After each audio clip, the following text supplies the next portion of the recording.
Assalamualaikum warahmatullahi wabarakatuh.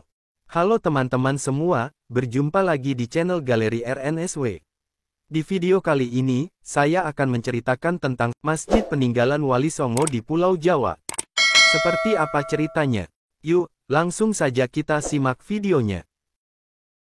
Masjid Peninggalan Wali Songo di Pulau Jawa. Wali Songo memiliki peran penting dalam penyebaran agama Islam, khususnya di Pulau Jawa. Selain itu, juga terdapat beberapa peninggalan yang menjadi bukti terhadap peranan mereka dalam penyebaran agama Islam di Pulau Jawa. Salah satu peninggalannya berupa bangunan masjid yang memiliki beragam keunikan arsitekturnya. Beberapa bangunan masjid peninggalan Sunan Wali Songo yang masih berdiri kokoh hingga saat ini diantaranya sebagai berikut. Yang pertama, Masjid Agung Sang Cipta Rasa Cirebon. Masjid Agung Cirebon yang juga dikenal sebagai Masjid Agung Sang Cipta Rasa, adalah salah satu peninggalan bersejarah yang terletak di kota Cirebon, Jawa Barat. Masjid ini nyaris tidak dikenali, karena masyarakat lebih mengenalnya sebagai Masjid Sunan Gunung Jati, lantaran lokasi masjid yang terletak di sekitar kompleks pemakaman Sunan Gunung Jati di Desa Astana Gunung Jati, Kecamatan Cirebon Utara, Kabupaten Cirebon, Jawa Barat. Nama masjid ini diambil dari kata sang, yang bermakna keagungan, cipta, yang berarti dibangun, dan rasa, yang berarti digunakan.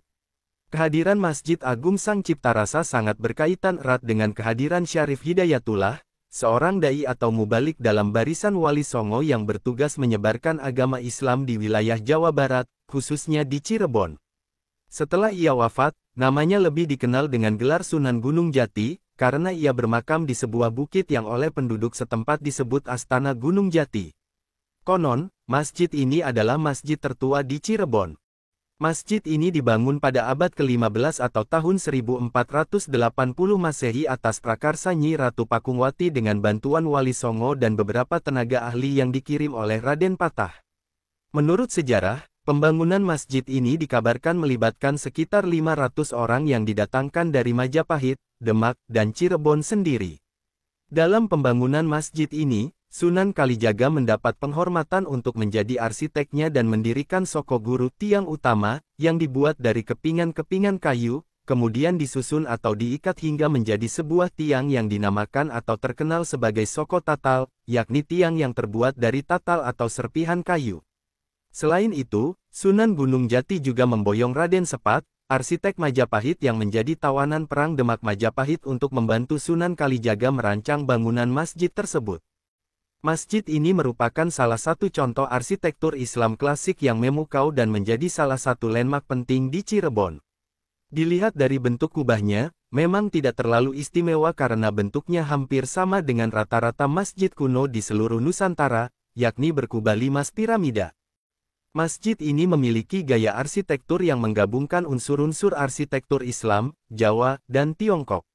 Bangunan masjid terbuat dari batu bata merah dengan hiasan ornamen dan ukiran yang indah.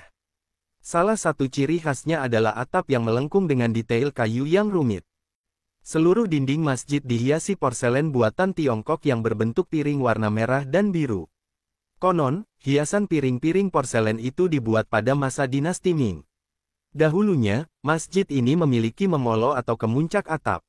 Tetapi saat azan Pitu 7 salat subuh digelar untuk mengusir aji menjangan wulung, kubah tersebut pindah ke Masjid Agung Banten yang sampai sekarang masih memiliki 2 kubah. Karena cerita tersebut, sampai sekarang setiap sholat Jumat di Masjid Agung Sang Cipta Rasa digelar azan Pitu. Yakni, azan yang dilakukan secara bersamaan oleh 7 orang muazin berseragam serba putih. Masjid Agung Cirebon bukan hanya tempat ibadah saja, tetapi juga pusat kegiatan keagamaan dan budaya. Di kompleks masjid, terdapat banyak ruang-ruang tambahan seperti ruang pengajian, perpustakaan, dan tempat untuk berdiskusi keagamaan. Masjid ini juga menjadi pusat kegiatan sosial dan pendidikan bagi masyarakat setempat, dengan menyelenggarakan berbagai program seperti kursus Al-Quran, bimbingan pernikahan, dan kegiatan sosial lainnya. Yang kedua, Masjid Agung Demak. Masjid Agung Demak adalah sebuah peninggalan sejarah yang memiliki keterkaitan erat dengan Wali Songo. Masjid Agung Demak merupakan masjid tertua di Pulau Jawa, yang dibangun pada abad ke-15. Lokasi masjid berada di pusat kota Demak, berjarak 26 km dari kota Semarang, 25 km dari Kabupaten Kudus, dan 35 km dari Kabupaten Jepara. Masjid ini merupakan cikal bakal berdirinya Kerajaan Demak dan menjadi simbol kekuatan dan pusat keagamaan pada masa Kesultanan Demak. Masjid ini memiliki arsitektur yang khas dengan pengaruh Jawa dan Islam yang harmonis. Struktur bangunan masjid mempunyai nilai historis seni bangun arsitektur tradisional khas Indonesia. Wujudnya megah, anggun, indah, karismatik, mempesona, dan berwibawa. Penampilan atap limas piramida masjid ini menunjukkan akidah Islamiyah yang terdiri dari 3 bagian, 1 iman, 2 Islam, dan 3 ihsan. Di masjid ini juga terdapat pintu bledek yang dianggap sebagai gerbang yang mampu menahan petir. Pintu Ki Ageng Selo juga merupakan prasasti Candra Sengkala yang berbunyi Nogo Mulat Salirowani, dengan makna tahun 1388 Saka atau 1466 Masehi, atau 887 Hijriah. 4 tiang utama masjid disebut Saka Tatal atau Saka Guru dan dibangun langsung oleh Wali Songo. Sunan Bonang membuat kutub barat daya, Sunan Gunung Jati membuat kutub tenggara, Sunan Ampel membuat kutub tenggara, Sunan Kalijaga membuat kutub tenggara. Tiang-tiang Masjid Agung Demak ditopang oleh 8 tiang yang disebut Saka Majapahit. Saka Majapahit merupakan hadiah dari Prabu Brawijaya V Raden Kertabumi kepada Raden Patah ketika menjadi Adipati Notoprojo dan Glagahwangi Bintoro, Demak pada tahun 1475 Masehi. Masjid Agung Demak memiliki peran penting dalam penyebaran agama Islam di Jawa. Para wali songo, seperti Sunan Kalijaga dan Sunan Bonang, mengajar dan menyebarkan ajaran Islam kepada masyarakat setempat di masjid ini. Kini Masjid Agung Demak difungsikan sebagai tempat peribadatan dan ziarah, pusat kegiatan keagamaan dan intelektual, tempat para wali mengajarkan agama, hukum Islam, dan ajaran moral kepada umat Islam. Raden Patah bersama Wali Songo mendirikan masjid yang karismatik ini dengan memberi gambar serupa bulus. Ini merupakan Candra Sengkala Memet, dengan arti Sarira Sunyi Kiblating Gusti yang bermakna tahun 1401 Saka. Masjid Demak merupakan saksi sejarah penyebaran agama Islam oleh Wali Songo. Dalam perjalanan sejarahnya, masjid ini dulunya menjadi tempat berkumpulnya Wali Songo untuk membahas permasalahan agama dan strategi menyebarkan agama Islam, pertahanan melawan penjajah, dan perjuangan rakyat untuk mempertahankan keimanan. Masjid ini juga merupakan tonggak berdirinya kerajaan Islam pertama di Pulau Jawa. Yang ketiga, Masjid Agung Sunan Ampel. Masjid Agung Sunan Ampel merupakan sebuah bangunan peninggalan bersejarah yang didirikan oleh salah satu anggota Wali Songo yang menyebarkan agama Islam di Jawa pada abad ke-15. Masjid Agung Sunan Ampel berlokasi di Kelurahan Ampel, Kecamatan Semampir, Kota Surabaya. Masjid yang didirikan pada tahun 1421 ini merupakan masjid tertua ketiga di Indonesia oleh Raden Rahmat atau yang lebih dikenal dengan sebutan Sunan Ampel, dan dibantu oleh kedua sahabatnya yaitu Mbah Sonaji dan Mbah Soleh, dan adanya dukungan dari para wali songo yang lain. Raden Rahmat atau Sunan Ampel sendiri merupakan putra dari Syekh Maulana Malik Ibrahim. Ayahnya juga merupakan salah satu tokoh wali songo yang berdakwah di daerah Gresik. Masjid Agung Sunan Ampel merupakan masjid kedua yang dibangun oleh Wali Songo pada abad ke-15, setelah Masjid Agung Demak. Meskipun dibangun pada abad ke-15, masjid ini telah menggunakan teknologi modern di masanya. Struktur bangunannya terdiri dari kayu jati yang kuat dan mengesankan, menampilkan ukiran halus dan detail yang indah. Beberapa bagian-bagian bangunan dari masjid ini sampai sekarang masih berdiri kokoh.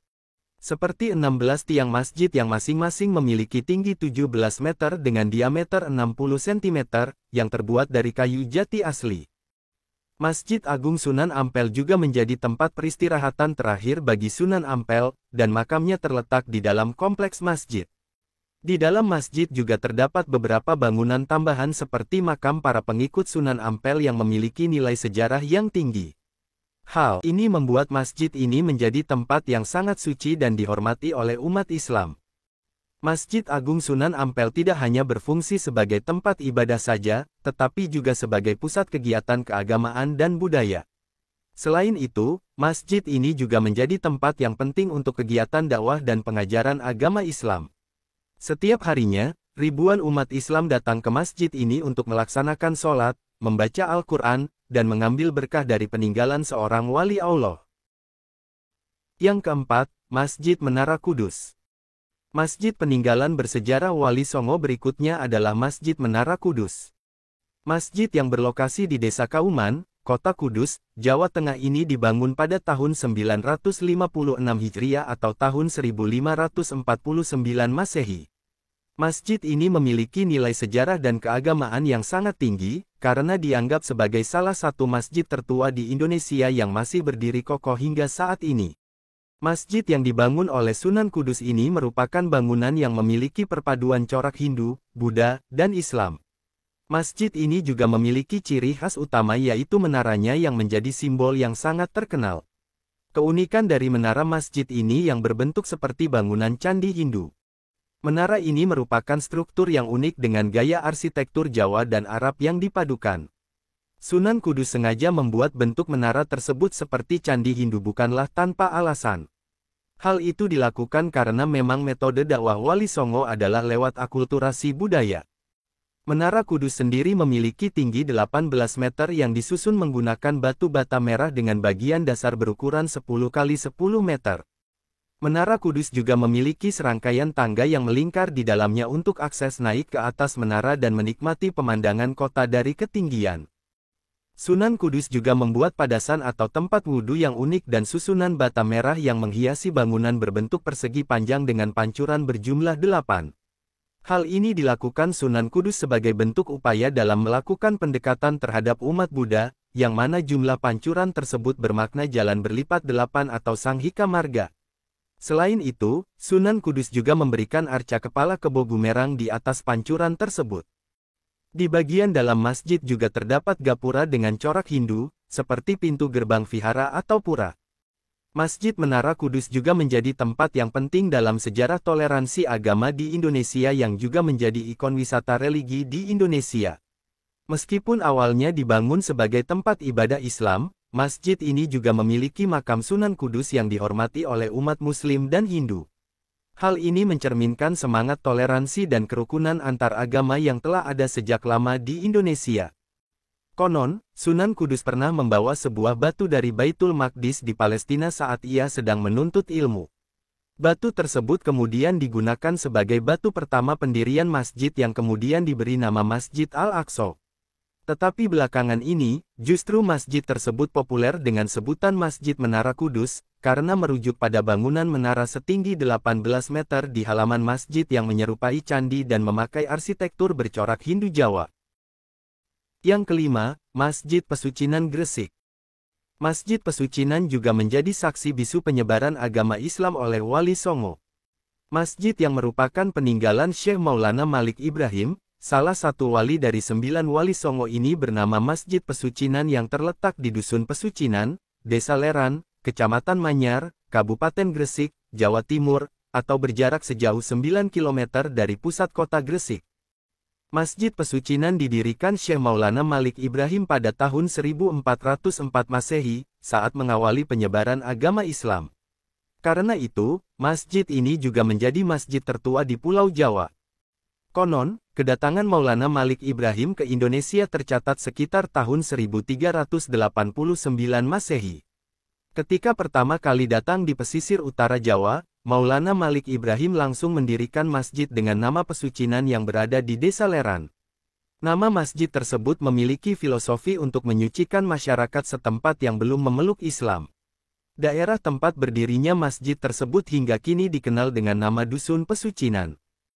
Dinamakan Pesucinan, karena masjid ini merupakan tempat menyucikan diri bagi masyarakat yang akan masuk Islam, dan salah satu alat untuk mensucikannya yakni membasuh wajah dengan air kolam yang berada di samping masjid. Kolam tempat untuk wudhu atau bersuci berukuran 3 x 3 meter, yang merupakan karomah dari Sunan Gresik. Air kolam tersebut dipercayai memiliki khasiat menyembuhkan berbagai jenis penyakit. Kolam Pesucinan memiliki rasa air yang berbeda, beberapa kolam lain di area masjid atau sumur yang dibuat warga desa memiliki rasa asin. Sementara air kolam peninggalan Maulana Malik Ibrahim itu memiliki rasa tawar. Selain itu, ada kayu jati penyangga masjid yang kini digunakan untuk mimbar masjid. Masjid tertua di tanah Jawa ini berulang kali mengalami perbaikan, tetapi masih mempertahankan beberapa peninggalan bersejarah, di antaranya tonggak batu di bagian luar masjid yang diduga menjadi tempat bersandarnya perahu Syekh Maulana Malik Ibrahim. Selain itu, beduk atau alat penanda waktu sholat telah dipindahkan ke Museum Sunan Giri di sekitar kompleks pemakaman Syekh Maulana Malik Ibrahim di Desa Gapura, Kecamatan Kota, Kabupaten Gresik. Selain sebagai tempat menyebarkan ajaran Islam, Masjid Pesucinan ini juga digunakan sebagai lembaga pendidikan masyarakat sekitar yang waktu itu mayoritas masih beragama Hindu-Buddha dan sekaligus mengajarkan masyarakat mengenai teknik irigasi atau pengolahan persawahan maupun tambak di sepanjang pesisir utara Gresik. Jejak peninggalan ilmu irigasi terlihat dari sistem irigasi pengairan areal pertanian maupun tambak masyarakat pesisir utara Gresik yang cukup andal hingga sekarang. Oke teman-teman, itu tadi cerita Masjid Peninggalan Wali Songo di Pulau Jawa. Semoga bisa menambah wawasan teman-teman semua ya. Terima kasih telah menonton video ini. Jika video ini bermanfaat, teman-teman bisa like dan subscribe channel ini. Sampai jumpa di video selanjutnya. Wassalamualaikum warahmatullahi wabarakatuh.